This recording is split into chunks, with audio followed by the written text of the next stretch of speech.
19 नवंबर से ओपन हो रहा है एक और आईपीओ जिसका नाम है एक्सेलसॉफ्ट टेक्नोलॉजी आईपीओ। ये आईपीओ एक सास कंपनी है। इस वीडियो में करेंगे इसका डिटेल रिव्यू, जानेंगे इस कंपनी के बारे में डिटेल में हर एक चीज। इसका जो आईपीओ साइज है वो काफी छोटा है, तो छोटे साइज के आईपीओ अगर जो थोड़े से बढ़िया हो तो काफी अच्छा लिस्टिंग दे जाते हैं।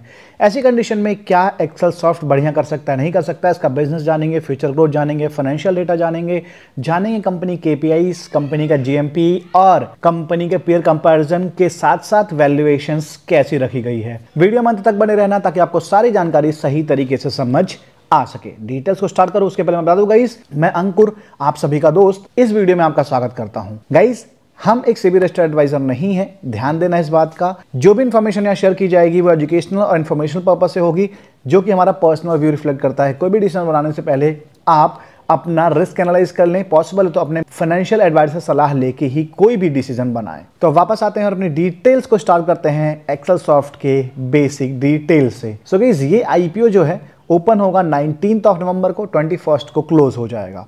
इस आईपीओ का जो प्राइस बैंड है वो स्टैंडर्ड फेस वैल्यू पे है 120 रुपीज पर शेयर का प्राइस रखा गया है। बात करें इसके साइज की तो सिर्फ 500 करोड़ का साइज है, यानी स्मॉल साइज का आईपीओ है ये, जिसमें से फ्रेश इशू है 180 करोड़ का और बाकी बचा हुआ 320 करोड़ का ओएफएस इस आईपीओ में रखा गया है। तो मेजर पार्ट ओएफएस है जो कि एक नेगेटिव पॉइंट काउंट होता है। इस आईपीओ में 35% रिटेलर का पोर्शन है जो कि बहुत ही पॉजिटिव है, क्योंकि इसका 50% और 15% जो है वो एनआईआईस का रिजर्वेशन यानी एचएनआईस का रखा गया है। तो हमने इसकी बेसिक डिटेल्स देख ली। अब कंपनी के बिजनेस पे नजर डाल लेते हैं। तो कंपनी 2000 में फाउंड हुई थी, यानी तब से ये बिजनेस चल रहा है और करीब 25 ईयर प्लस का एक्सपीरियंस इनके पास हो चुका है। ये कंपनी जो है एक ग्लोबल वर्टिकल सास कंपनी है। सास का मतलब होता है सॉफ्टवेयर एज अ सर्विस। और ऐसा ही एक और आईपीओ कैपिलरी टेक्नोलॉजी भी ओपन है। हालांकि कैपिलरी का जो बिजनेस है वो अलग है, लेकिन वो भी सास बेस्ड कंपनी है, तो उसका भी डेटा रिव्यू आप देख सकते हो। डिस्क्रिप्शन में लिंक मिल जाएगा, यहाँ पे थंबनेल भी मैं उसका एक बार लगा दे रहा हूँ। डिस्क्रिप्शन में लिंक है, उसको जरूर देख लेना। तो सास का मतलब ये होता है सॉफ्टवेयर एज अ सर्विस। जो कंपनियां सॉफ्टवेयर के द्वारा किसी को सर्विस प्रोवाइड करवाती हैं और उससे अर्निंग होती है उसको सास कंपनी बोलते हैं। ठीक है, तो ये कंपनी अपने सॉफ्टवेयर के द्वारा, अपने एआई पावर्ड एप्लीकेशंस के द्वारा एजुकेशन के बिजनेस में है। ये कंपनी टेस्ट करवाने में हेल्प करती है, उसके साथ ही असेसमेंट प्लेटफॉर्म प्रोवाइड करवाती है कॉलेजेस को, यूनिवर्सिटीज को, उसके साथ ही ऑनलाइन प्रोक्टरिंग सॉल्यूशंस प्रोवाइड करवाती है, यानी कि सारा कुछ सही तरीके से हो। जैसे एग्जाम हो गया, उसमें कुछ गलत तरीके से ना हो, वो सारा का सारा ये सॉल्यूशन प्रोवाइड करवाती है। उसके साथ ही लर्निंग एक्सपीरियंस प्लेटफॉर्म प्रोवाइड करवाती है और स्टूडेंट के सक्सेस के लिए प्लेटफॉर्म भी प्रोवाइड करवाती है। साथ में डिजिटल ई बुक प्लेटफॉर्म भी प्रोवाइड करवाती है। तो ये कंपनी सीधे सीधे जो मेन टारगेट ऑडियंस है वो इनका स्टडी पर्पस से है, और स्टडी पर्पस से सिर्फ कॉलेज यूनिवर्सिटी नहीं हुई। ये company educational publishers, universities, schools, government agencies, defence organisation और बिजनेसेस को भी हेल्प करती हैं। जैसे मान लो बिजनेस में कोई भी नया रिक्रूट हुआ, उसको लर्न करना है कंपनी के बारे में, चीज़ों को सीखना है, तो उसके लिए भी ये कंपनी काम करती है। और कंपनी जो है वो मलेशिया, सिंगापुर, यूके, यूएसए में भी ऑपरेट करती है, इंक्लूडेड इंडिया, और 2000 प्लस ऑर्गेनाइजेशंस के साथ काम कर चुकी है। 30 मिलियन लर्नर्स को वर्ल्ड वाइड ये अपना सर्विस प्रोवाइड करवा चुकी है। और कुछ बड़े नाम देखने को मिल जाएंगे इनके क्लाइंट्स के, जो कि यहाँ पे मेंशन है। तो आई होप आप बिजनेस समझ गए होगे। बिजनेस जो है वो बढ़िया है और ये बिजनेस देखो कभी खत्म नहीं होने वाला है। पढ़ने, पढ़ाने, सीखने, सिखाने वाला काम हमेशा ही चलेगा। ठीक है, अब कंपनी के बिजनेस को तो हमने देख लिया, जो कि बहुत ही अच्छा बिजनेस है और बहुत ही सॉलिड बिजनेस भी कहूंगा। फाइनेंशियल डेटा देख लेते हैं कंपनी का बिजनेस, तो ठीक है, क्या फाइनेंशियली स्टेबल है या नहीं है। तो यहाँ पे देख सकते हो एसेट में हमें ग्रोथ जो है वो नजर आती हुई दिख रही है। 478.34 करोड़ का लास्ट हमें ऐसा देने को मिल रहा है। इनकम की बात करें तो 197 करोड़ था, फिर 200 करोड़ हुआ, फिर बढ़ के 248 करोड़ हुआ, फिर 60 करोड़ का इनकम हो गया। यानी हमें हर बार ग्रोथ देने को मिल रही है। और जो इनकम है वो 24% बढ़ी है 2024 और 25 में। तो ग्रोथ काफ़ी सही नज़र आ रही है। पैट की बात कर लें, पैट अनस्टेबल है, 22 करोड़ का प्रॉफिट था, फिर 12.75 करोड़ का प्रॉफिट बना है, यानी कि कम हुआ है। उसके बाद फिर बढ़िया तेजी आई और 172% के जंप के साथ 2025 में 34.69 करोड़ का प्रॉफिट बना लिया। यहाँ पे कहीं से एक्स्ट्रा पैसा आया होगा या कुछ एक्स्ट्रा बिजनेस मिला होगा, इसलिए यहाँ पे प्रॉफिट इतनी शानदार है। ठीक है, बट यहीं पे आप देखोगे जस्ट एक क्वार्टर का जो डेटा है 6 करोड़ का, यहाँ पे कम हुआ है कंपेयर करें अगर जो 2025 से 6 करोड़ सिमिलर सा ये अर्न कर पाती हैं, थोड़ा बहुत ज़्यादा भी होता है तो भी 24-25 करोड़ के आसपास ही रहेगा, तो इसको बीट नहीं कर पाएंगी। हाँ, इस क्वार्टर में कुछ आउटस्टैंडिंग हो जाए तो अलग बात है।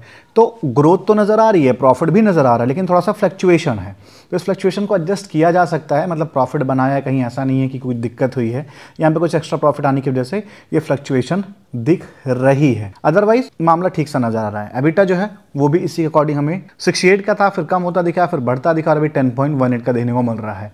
नेटवर्थ 375.95 करोड़ का है। रिजर्व सरप्लस भी है 274.25 करोड़ का। रिजर्व सरप्लस जो है 2024 के कंपैरिजन में घटा है, तो ये भी एक नेगेटिव पॉइंट काउंट करके चल सकते हो।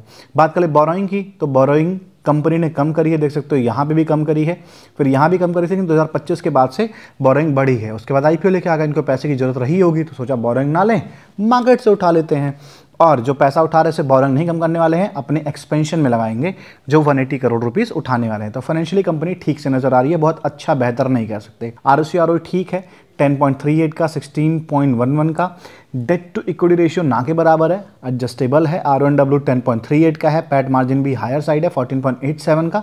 एबिटा मार्जिन भी हायर साइड है 31.40 का। प्राइस टू बुक वैल्यू बहुत ही बढ़िया है 3.23 का। जो मार्केट कैप है वो 1381 करोड़ का है। इनका जो लेटेस्ट और हायर साइड रेवेन्यू था, देख सकते हो वो 248 करोड़ का है। तो उससे कंपैरिजन में अगर जो देखें तो ये अपनी इनकम का 5.55 गुना मांग रही है, यानी लगभग 5.5 गुना मांग रही हैं। तो कहीं ना कहीं भाई सीधे वैल्यूएशंस हायर साइड हैं। ऐसी कंपनी के लिए तो स्मॉल कैप में आओगे, छोटी कंपनी है, ठीक है, थोड़ा सा रिस्क भी है, देख सकते हो प्रॉफिट वाले मामले में। उसके साथ ही बोरिंग थोड़ी सही पर है, तो ऐसी कंडीशन में 3-3.5 के आसपास आना चाहिए था। जो प्राइसिंग है वो थोड़ा और कम होना चाहिए था, और यही सेम चीज़ अगर जो आप पीयर कंपैरिजन करने जाओगे तो आपको दिखेगा। 34.62 का है प्री आईपीओ का, देख सकते हो, पोस्ट आईपीओ का 57। तो 34.62 से कंपैरिजन अगर जो करेंगे तो यहाँ पे आपको नजर आएगा, देख सकते हो MPS लिमिटेड 26 के पी पे अवेलेबल है, ये 22 के अवेलेबल है। सिल्वर टच मान लो थोड़ी महंगी है, साकेन टेक्नोलॉजी थोड़ी सी महंगी है, बट इन्फोबिम भी सस्ती है। और अगर जो RNW देखें तो यहाँ पे इनका 10 है, यहाँ पे 31 निकल के आ रहा है, यहाँ पे 153 निकल के आ रहा है। तो कहीं ना कहीं भाई कंपनी का प्राइस महंगा रखा गया है, और यही इसके साथ गलत हो जाएगा। अगर जो प्राइसिंग ठीक रखी जाती तो आईपीओ बहुत बढ़िया कर सकता था। फिलहाल इस आईपीओ को भाई मतलब मैं कह सकता हूँ छोटे साइज़ का आईपीओ है, इग्नोर की लिस्ट में ही डाला जाए। बट एक ये है कि भाई चलो मामला ठीक सा नज़र आ रहा है। अगर जो एंकर्स बढ़िया हैं और इस बिजनेस मॉडल पे एंकर्स ने नज़र डाली, अच्छा पैसा डाला, तो कुछ छोटे मोटे लिस्टिंग गेन मिल सकता है। QIBs ने पैसा डाला मतलब लार्ज सब्सक्रिप्शन में, तो उसकी वजह से बहुत अग्रेसिव नहीं, हल्का फुल्का देखा जा सकता है विथ रिस्क, क्योंकि वैल्यूएशन थोड़ा सा महंगा है और जो प्रॉब्लम्स हैं वो मैंने आपको साफ साफ बताई दी है। अब जब मैं वीडियो रिकॉर्ड कर रहा हूँ अभी GMP में कोई भी डिमांड नहीं है, जीरो निकलती दिख रही है, लेकिन वीकेंड चल रहा है, मतलब सैटरडे संडे है, मंडे ट्यूसडे में इसकी डिमांड निकल सकती है। क्या ख्याल आपका इस बिजनेस के बारे में? अप्लाई करने वालों नहीं, कमेंट सेक्शन में को जरूर बताना, और वीडियो पसंद आई हो तो लाइक सब्सक्राइब शेयर करना मत भूलना। मिलता है अगली वीडियो में, बाय एंड टेक केयर।